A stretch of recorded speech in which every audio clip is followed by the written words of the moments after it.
નમસ્કાર વિદ્યાર્થી મિત્રો, હવે આપણે ધોરણ 9માં ગણિતમાં ચેપ્ટર 12 એનું ત્રીજું લેક્ચર જોઈએ. તો આજે આપણે સીધો સ્વાધ્યાય જોવાનું છે, કારણ કે હેરોનનું સૂત્ર તો આપણે આગળ લેક્ચરમાં જોયું હતું, એના આધારિત ઉદાહરણ પણ જોયા હતા. હવે સીધો સ્વાધ્યાય 12.1 એની રકમ સમજીએ અને પછી એનો ઉકેલ શોધીએ. વધારે ટાઈમ બીજામાં વ્યસ્ત કરતા નથી, આપણે સીધું આપણે ગણતરી પર આવીએ. ચલો જોઈએ. પ્રશ્ન એ કે જેની બાજુની લંબાઈ a હોય એવા સમબાજુ ત્રિકોણ, અહીંયા શબ્દ શું વાપર્યો છે? સમબાજુ ત્રિકોણ. મેં તમને સમબાજુ ત્રિકોણનું ક્ષેત્રફળનું સૂત્ર ડાયરેક્ટ આગળ શીખવાડેલું છે કે √3/4 ગુણ્યા બાજુનો વર્ગ. પણ કદાચ માનો કે આપણે એનો ઉપયોગ નથી કરવો, એને શું કીધું? એવા સમબાજુ ત્રિકોણાકારના ટ્રાફિક સિગ્નલ પાટિયામાં, ટ્રાફિક સિગ્નલનું પાટિયું હોય ત્રિકોણાકાર સમબાજુ ત્રિકોણ, એના ઉપર સ્કૂલ અહેડ એવું લખેલું છે. અહીંયા લખેલું છે સ્કૂલ અહેડ.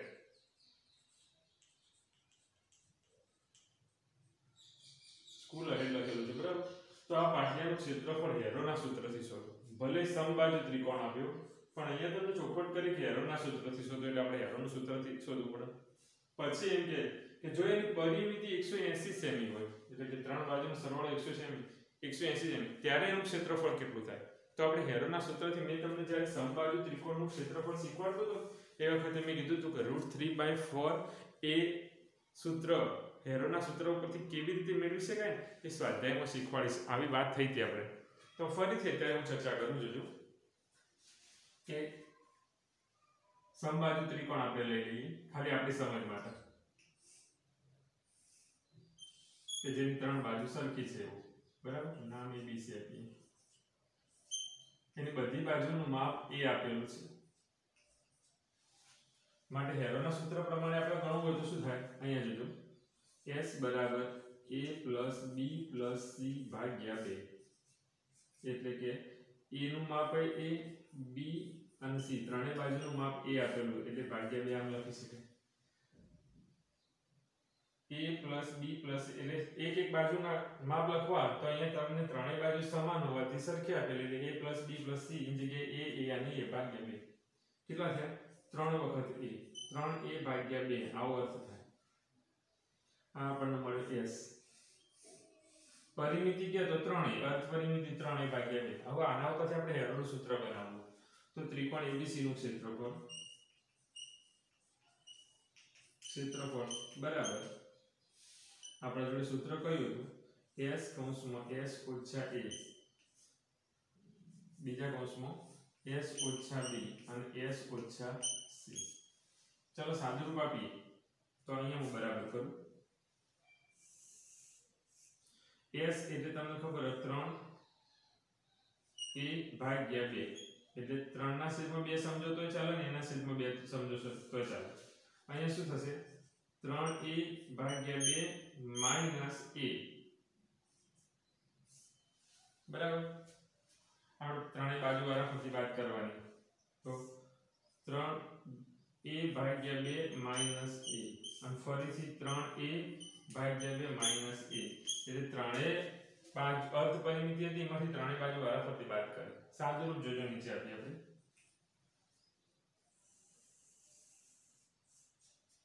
આ તો એમને એમ રાખીએ 3 ગુણ્યા a દ્વિતીયાંશ, આ ટુકડા લખ્યા આપણે 3 ગુણ્યા a દ્વિતીયાંશ. ચલો આનો સાદુરૂપ, હવે લસા 2 લઈએ. આના છેદમાં 2, આના છેદમાં કશું નહીં, એટલે લસા 2 લઈએ તો 3a ઓછા 2a. આ બગડા વડે અહીંયા ગુણાય. અહીંયા સાદુરૂપ તો આના જ વસ્તુ થવાનું, એટલે લસા 2 તો ઉપર 3a ઓછા 2a, એટલે ટૂંકમાં ત્રણેય કૌંસમાં એક જેવું થવાનું. 3a ઓછા 2a નીચે a. આનું સાદુરૂપ આપણે અહીંયા આપીએ. ચલો જોજો, અહીં 3 ગુણ્યા a દ્વિતીયાંશ એમને એમ રાખીએ કૌંસની અંદર. 3 એમાંથી 2 જોઈએ તો a દ્વિતીયાંશ કહેવાય, a છેદમાં 2 વધે. તો પહેલા કૌંસમાં જેવું સાદુરૂપ થયું ને એવું ત્રણેયમાં થશે, એટલે બધામાં લખી દેવાય a દ્વિતીયાંશ અને ફરીથી a દ્વિતીયાંશ. તો જો 1 2 3 ને 4 વખત આયા, એટલે આપણે આવું લખી શકીએ કે 3 ગુણ્યા a દ્વિતીયાંશ નો વર્ગ ફરીથી a દ્વિતીયાંશ નો વર્ગ. બે બેનો જોડકો બનાવી દીધો. આ બેનું બનાવીને આ બેનું બનાવી.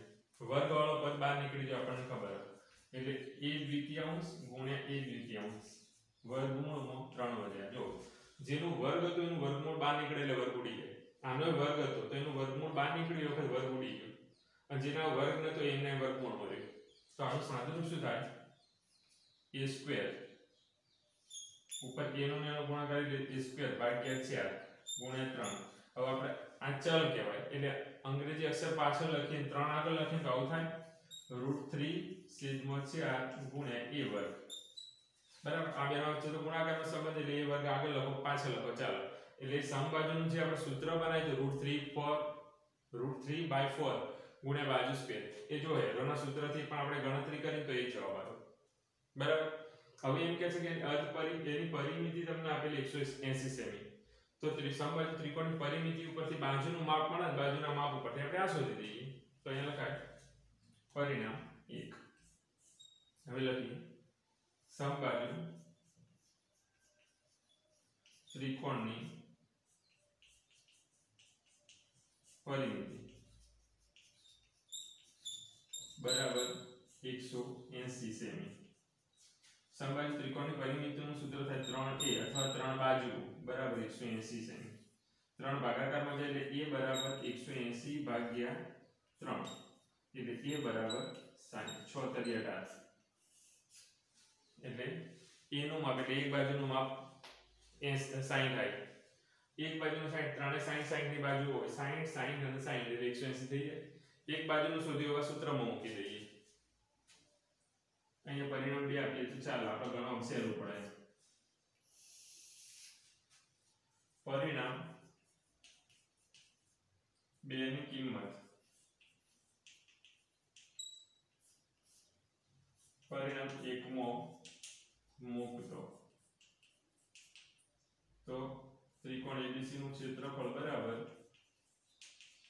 સૂત્ર આપણને મળ્યું તો પરિણામ 1 માં કયું √3/4 ગુણ્યા બાજુનો વર્ગ આવું સૂત્ર મળ્યું √3/4 ગુણ્યા બાજુનો a નો વર્ગ મળ્યો તો પણ એમાં આપણે કિંમત મૂકવાની એની જગ્યાએ 60 મૂકી દઈએ આપણે તો શું થશે √3/4 ગુણ્યા 60 નો 3 6 નો વર્ગ 36 ડબલ 0 9 ચોક 36 તો 36 4 વડે ભાગી 9 આવ્યા તો જવાબ આવ્યો 900 વર્ગમૂળ 3 cm². આ રીતે આપણો સ્વાધ્યાયનો પહેલો દાખલો લખી શકાય લખી દેજો કારણ તમારે તૈયાર પણ કરવાનો છે જો ગણતરી હાવ એકદમ સહેલી છે શરૂઆત તમને લાગશે કે આવો જવાબ આવ્યો અર્ધ પરિમિતિમાં તો બાદબાકીની તકલીફ પડે એવું લાગે પણ જો સાદું રૂપ આપીએ તો એકદમ સહેલું થઈ જાય એટલે ગણી દેજો આ ચેપ્ટરમાંથી સ્વાધ્યાય 12.1 જ રાખેલો છે એક્ઝામ માટે પાછળનો સ્વાધ્યાય પૂછેલો નથી એટલે તમારે ફરજિયાત તૈયાર તો કરવા જ પડશે આ પ્રશ્નો લખી દો ચલો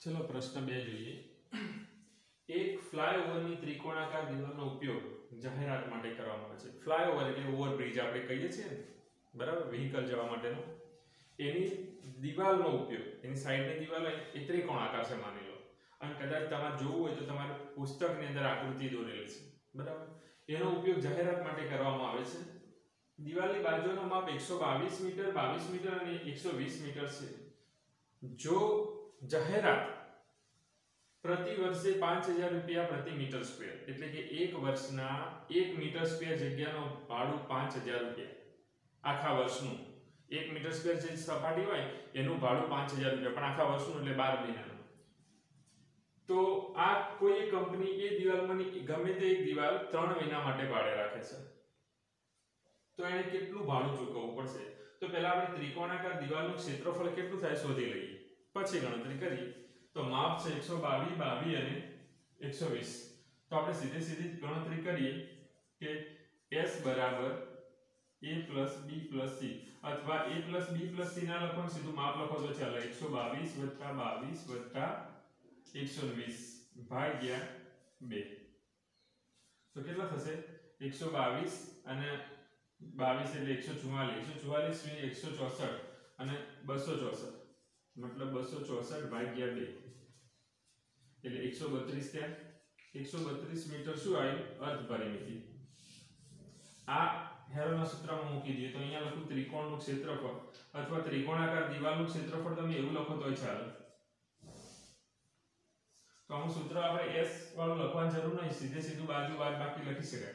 એટલે કે 132 પછી 132 માંથી વારાફરતી બધી બાજુ બાદ કરીએ. 122 બાદ કર્યા, 132 માંથી એકલા 22 બાદ કર્યા અને 132 માંથી 120 બાદ કરીએ.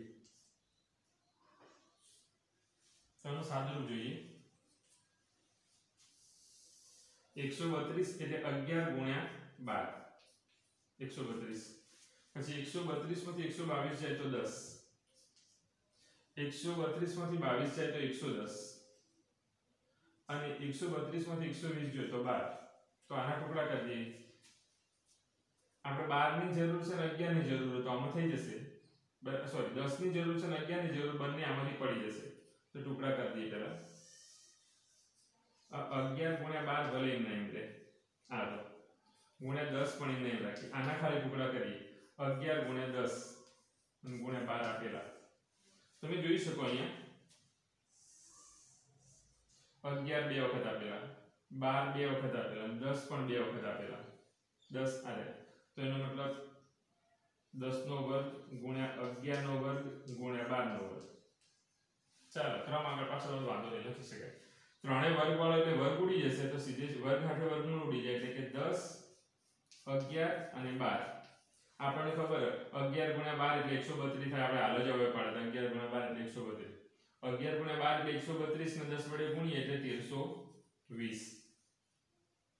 1320 મીટર સ્ક્વેર આ જવાબ આવ્યો ક્ષેત્રફળ દિવાલ વાળું. હવે દિવાલનું ભાડું 5000 રૂપિયા મીટર સ્ક્વેર નું, પણ 12 મહિનાનું. તો આપણે આ રીતે લખીશું કે 1 મીટર સ્ક્વેર નું 12 માસનું ભાડું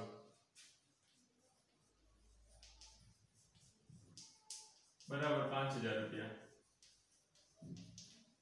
માટે 1320 મીટર સ્ક્વેર નું 3 માસનું ભાડું કેટલું?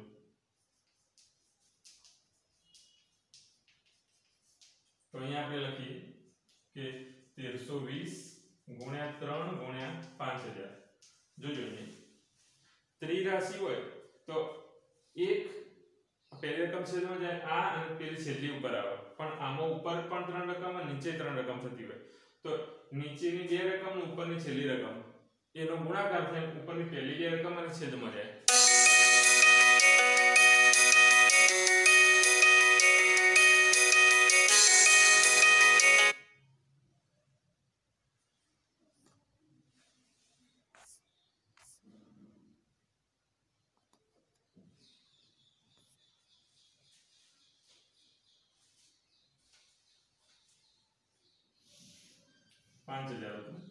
અહીંયા હું 1 અને 12 છેદમાં લખી દઉં. તો ચલો 3 ચોક 12 છેદ ઉડાડી દો.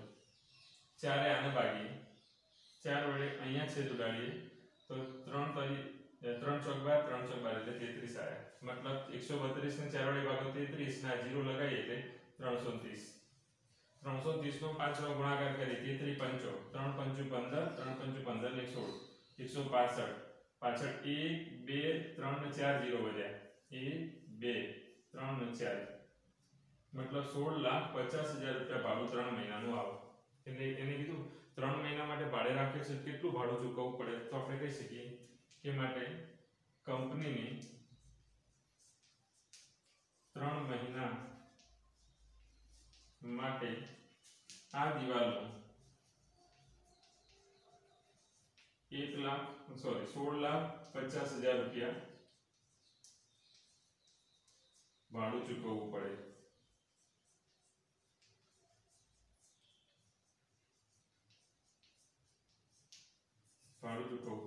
આ રીતે આખી ગણતરી થઈ શકે. તો અહીંયા આપણો સ્વાધ્યાયનો બીજો પ્રશ્ન પૂરો થાય છે. તમે લખી દેજો.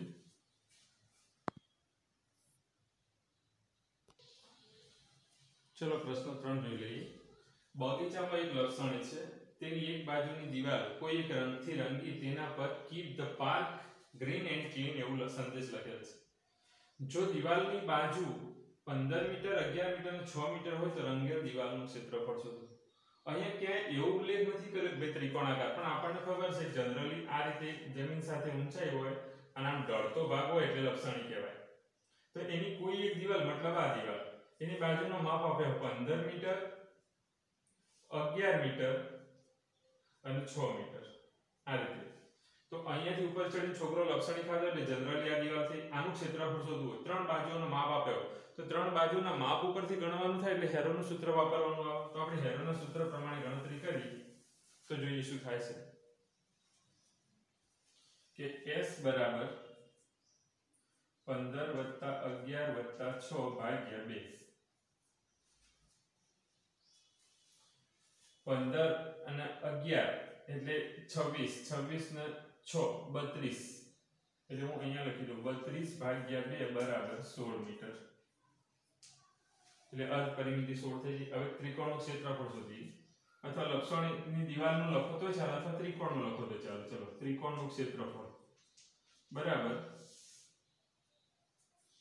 16. પછી 16 માંથી વારાફરતી ત્રણેય બાજુ બાદ કરવાની એટલે 16 - 15, 16 - 11 અને 16 - 6.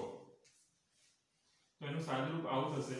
16 એટલે સીધે સીધો આપણે 4 નો વર્ગ કરી શકીએ અહીંયા. એટલે એની વાત પૂરી થઈ જાય.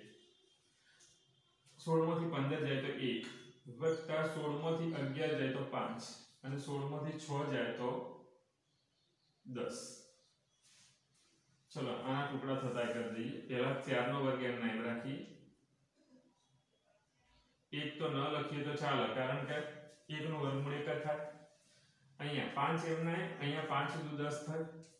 10 ના બે ટુકડા કરાય છે તો મતલબ 5 નો વર્ગ કરવાની આપણને મજા આવશે. તો અહીંયા હું લખું 4 નો વર્ગ ગુણ્યા 1 ગુણ્યા 2 વખત લખી એટલે 5 નો વર્ગ. 5 બે વખત આપેલા છે એટલા માટે અને ગુણ્યા 2. તો વર્ગ વાળો પદ બહાર લખી દઈએ એટલે 4 ગુણ્યા 5 આ બે વસ્તુ બહાર લખી દીધી. અને 1 નું વર્ગમૂળ તો નીકળી જાય એટલે 1 ના લખીએ ચાલે. 2 નું નથી નીકળતું એટલે 1 ના વર્ગમૂળમાં રહેશે 2.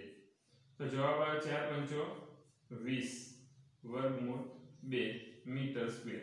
એને તમને એટલું જ કીધું હતું કે રંગેલ દિવાલનું ક્ષેત્રફળ શોધો લખી શકાય. માટે રંગેલ દિવાલનું ક્ષેત્રફળ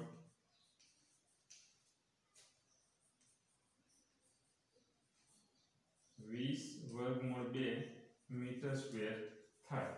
આ રીતે લખી શકાય.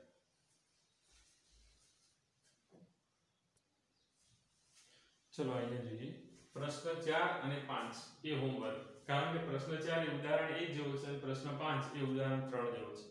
બે ઉદાહરણ આપણે ગણેલા છે એટલે સેમ એના જેવું છે એટલે હું ફરીથી એ ગણતરી કરાવતો નથી. પણ પ્રશ્ન 6 જોઈ લઈએ. સ્વાધ્યાયનો છેલ્લો પ્રશ્ન છે.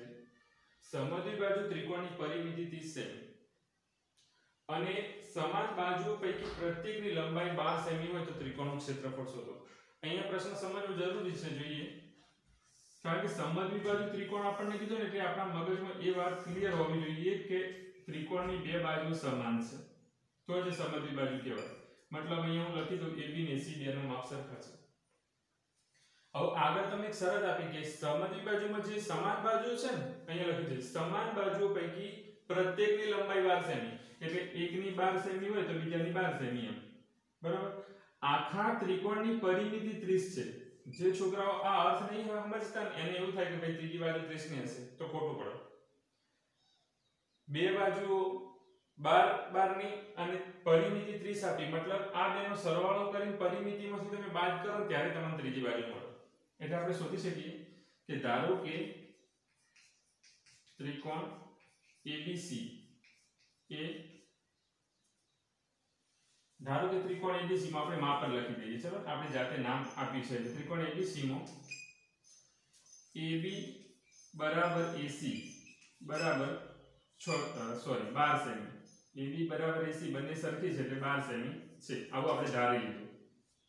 ત્રીજી બાજુનું માપ શોધવા માટે BC બરાબર તો પરિમિતિ 30 એમાંથી આ બે બાદ કરવાની 12 + 12 એટલે કે 30 - 12 ને 12 24 બાદ કરીએ એટલે 6 સેમી. મતલબ BC એટલે ત્રીજી બાજુનું જે માપ આપણને ખબર હતું ને એ ખ્યાલ આવી ગયો. હવે આપણે હેરોના સૂત્રથી ગણવું છે તો S શોધવો પડે. S એટલે અર્ધ પરિમિતિ. તો S એટલે મતલબ પરિમિતિ ભાગ્યા 2. પરિમિતિ ભાગ્યા 2. પરિમિતિ તમને ઓલરેડી આપી છે 30 તો ખાલી ખોટો સરવાળો કરવા જવા નહીં 12 12 અને 6 એમ સરવાળો કરવા જવાની જરૂર નથી સીધે સીધા 30 ભાગ્યા 2 એટલે આપણને ખબર પડી જાય પરિમિતિ s બરાબર 15 સેન્ટીમીટર પરિમિતિ મળી ગઈ હવે ત્રિકોણનું ક્ષેત્રફળ ગણવું તો આપણા માટે હવે સિમ્પલ થઈ ગયું કારણ કે ત્રીજી બાજુનું માપ આપણે શોધી દીધું 6 સેમી આપ્યું નતું એ આ રીતે લખું જેથી તમને તૂટક રેખા હોય તો યાદ રેખા માપ આપણે શોધેલું છે આપ્યું નતું એમ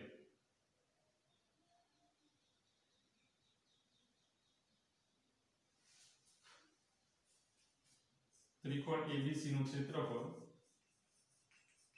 એટલે વર્ગમૂળમાં s કૌંસમાં s ઓછા a s ઓછા b અને s ઓછા c s આપેલું છે 15 15 માંથી બાજુ બાદ કરવાની છે વારા વખતે 12 12 અને 6 તો અહીંયા ચલો જો 15 માંથી 12 બાદ કરીએ 15 માંથી ફરીથી 12 બાદ કરીએ 15 માંથી 6 બાદ કરીએ 15 ના અવયવ નહીં પાડીએ તો ચાલશે 3 5 15 વાત સાચી પણ 12 માંથી 15 માંથી બાજુ 3 અહીંયા 3 એટલે આ તો જોડકું બની જવાનું ઓલરેડી 15 માંથી 6 જોઈએ તો 9 પણ તો તમારી મરજી માટે પાડી આપો ચલો 15 ના બે ટુકડા કરો 5 તરી 15 પછી 15 માંથી 12 જોઈએ તો 3 ફરીથી 15 માંથી 12 જોઈએ તો 3 અને 15 માંથી 6 જાય તો 9 હજુ આના ટુકડા કરી દઈએ એટલે આપણે ગણતરી મજા આવે કન્ફ્યુઝન થાય તો ચલો 5 પછી આ બે 3 પણ પછી છેલ્લા ટુકડા કરી ચલો 3 ગુણ્યા 3 ગુણ્યા 3 ગુણ્યા 9 એટલે 3 ગુણ્યા 3 કરી દઈએ ચલો વર્ગ કરીએ તો 5 એમ 9 આ બે 3 ને જોડી લાવીએ એટલે 3 નો વર્ગ ગુણ્યા આ બે 3 પહેલા આ બે 3 જોડી લાવ્યા હવે આ બે 3 નો જોડકું વિચારીને 3 નો વર્ગ પણ હજુ એક 3 તો ઓલરેડી રહી ગયા પાછળ તો જે વર્ગ છે ને 12 લખી દઈએ એટલે 3 ગુણ્યા 3 12 આવતા રહ્યા વર્ગમૂળમાં 5 ગુણ્યા 3 વધ્યા 5 ને 3 વધ્યા અહીંયા થશે 3 તરી 9 અને અહીંયા થશે 15 વર્ગમૂળમાં 15 cm² આપણને કીધું કે સમજની બાજુ ત્રિકોણનું ક્ષેત્રફળ શોધો આ રીતે સમજની બાજુ એટલે કે ત્રિકોણનું ક્ષેત્રફળ શોધી શકાય અહીંયા આપણો સ્વાધ્યાય 12.1 પૂરો થાય છે બે દાખલા હોમવર્કમાં છે ગણી દેજો અને બાકીના જો ન સમજણ પડે તો મને WhatsApp કરજો સમજાવીશ આના પછી ચતુષ્કોણનો જે પાછળ વિભાગ આપ્યો ને એ પરીક્ષા લક્ષીને ધ્યાનમાં લીધો નથી એટલે આપણે સોલ્વ કરતા નથી આટલું કામ તમારું પૂરું કરજો નેક્સ્ટ લેક્ચરથી નવું ચેપ્ટર કરીશું અને બાકીના દાખલાનો મહાવરો કરવા માટે પ્રેક્ટિસ વર્કના દાખલાનો ઉપયોગ કરજો સોલ્વ કરજો પ્રશ્નો જેથી આ દાખલા સહેલા થઈ જાય તમારા માટે તો લખી દેજો બસ થેન્ક યુ